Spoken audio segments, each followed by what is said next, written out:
Por qual motivo pastores e parentes cometem abusos sexuais? Então vamos lá, vou falar muitas coisas que no fim tem interligação uma com a outra, tá bom? Não sei se você sabe, mas os dados estatísticos comprovam que mais de 80% dos crimes sexuais cometidos contra crianças, por exemplo, acontecem em seus próprios lares, cometidos por um parente próximo, pai, mãe, irmão, primo, avô ou algum conhecido da família. O lar é o lugar da parentalidade, a igreja é o lugar da piedade. Por isso que os sociopatas, os criminosos sexuais, eles sabem de maneira direta ou indireta de que uma pessoa próxima ele vai ter uma capacidade psicológica maior de manipulação. Quando o crime é cometido contra um desconhecido, esse desconhecido facilmente, por não ter nenhum vínculo, consegue fazer a denúncia. Mas a pessoa próxima, o parente ou o irmão na fé, o discípulo, a ovelha, não. Então o sociopata, o criminoso sexual, ele consegue discernir isso, consegue manobrar a vítima. Olha, você vai acabar com a igreja. Olha, é teu pai, mas é teu avô, mas é teu primo. Tu vai querer ele preso. Então é muito mais fácil para o pastor, muito mais fácil para o pai e para o parente vitimar alguém, no âmbito religioso ou no âmbito doméstico. E aqui eles ganham uma vantagem imensa, né? Todo enfrentamento que nós estamos fazendo, a narrativa é justamente essa. Então, só quando o caso é esdrúxulo, né, que consegue ganhar uma expressão social e judicial a partir da denúncia. Mas em partes significantes dos processos, as pessoas conseguem manipular psicologicamente as vítimas com essa narrativa de parentalidade ou de piedade, perdão, amor e por aí vai. Por que eu acho que pastores não fazem enfrentamento direto a essas questões e de alguma maneira perpetuam e permitem que esse tipo de violência ocorra dentro da igreja? Pastor é substantivo heróico. Paulo disse a Tito e a Timóteo: aquele que almeja o episcopado, ser um presbítero, um pastor cristão, boa obra almeja. É necessário, porém, que ele seja. E o apóstolo recomenda uma lista de prerrogativas comportamentais, morais e familiares. Quando aquele que biblicamente precisa assumir uma posição heróica sabe que é um vilão, porque assim ele pode não ter cometido um crime sexual, mas a pornografia, a violência doméstica, o flerte, o chaveco, os pecados de cunho sexual drenam a virilidade, bloqueiam a masculinidade. E quando algum caso desse acontece dentro da igreja, alguém sofreu abuso, alguém foi assediado, alguém foi importunado moralmente por meio de alguém, aquele pastor, ele não consegue se posicionar, primeiro, por causa do bloqueio. Aquele que deveria ser herói também sabe que de algum modo é vilão. E homem, de maneira subconsciente, cobre a ação do outro homem porque faz igual ou faz pior, tá? Nem todos, mas é a grande maioria. E aqui vem o segundo motivo, que é o machismo, que eu vou tirar da narrativa ideológica, para você não dizer que eu sou progressista, conservador como eu sou e ser condenado de ser progressista. É brincadeira, né?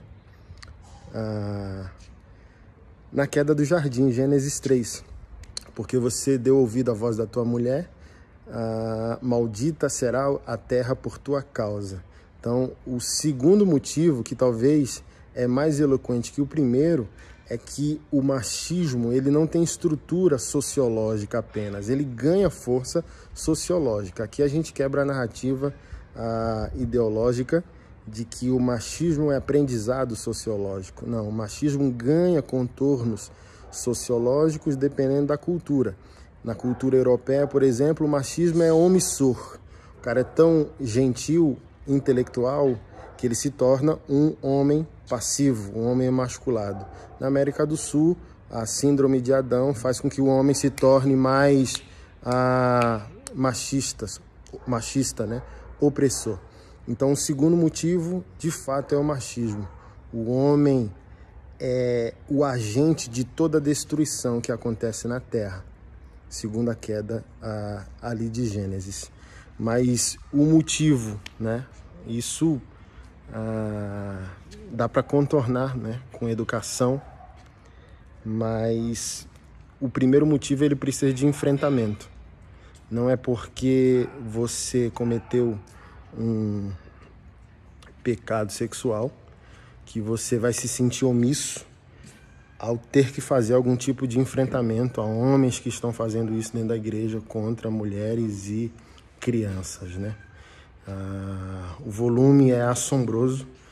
Eu estou assustado, apavorado, entristecido profundamente porque eu não sabia do tamanho da realidade. E eu não sei como vocês conseguem dormir, principalmente se foram vocês que fizeram isso, criando a narrativa do perdão, do amor, olha, vai acabar com a família do pastor, vai escandalizar, aí por meio de quem? Eu ouvi gente dizendo, aí por meio de quem vier o escândalo. Olha, o escândalo não foi de quem foi vitimado. O escândalo é por meio daquele que cometeu o pecado.